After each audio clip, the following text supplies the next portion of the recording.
'Kingdom' cinema చూశాను. Cinema చూసిన తర్వాత నాకైతే ఇది వన్ టైమ్ వాచబుల్ మూవీ అని జెప్పాలి. ఎందుకంటే ఈ సినిమాకి ప్లస్ పాయింట్స్ ఏవైనా ఉన్నాయి అంటే విజయ్ దేవరకొండ, అనిరుద్ అండ్ సత్యదేవ్. మీరనుకోవచ్చు అనిరుద్ ఏంట్రా అని అనుకోవచ్చు. అనిరుద్దేనండి. అతను సినిమాలో నటించలేదు. కానీ సినిమాకి ఒక బ్యాక్ బోన్ అని చెప్పాలి. తన మ్యూజిక్ ద్వారా సినిమా మొత్తానికి ఒక హైలైట్స్‌ని, ఒక ప్లస్ పాయింట్స్‌ని అందించాడు సినిమాకి.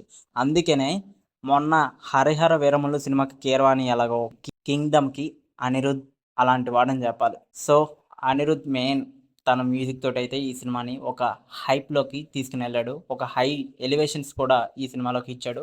అండ్ టైటిల్స్ కార్డ్ పడేటప్పుడు ఒక మ్యూజిక్ అయితే వస్తుంది. చాలా బాగున్నది. వీళ్ళు అలాగే విలన్‌గా నటించిన ఒక క్యారెక్టర్ ఆర్టిస్ట్.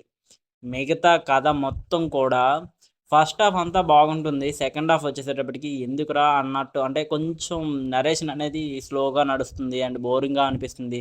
అండ్ సాంగ్స్ కూడా మెలోడీ సాంగ్ ఒకటి రిలీజ్ చేశారు 'హృదయం' అనే సాంగ్. అది సినిమాలో లేకపోవడం ఒక మైనస్ పాయింట్ అని చెప్పాలి. అండ్ అలాగే 2 సాంగ్‌లున్నాయి సినిమాలోని.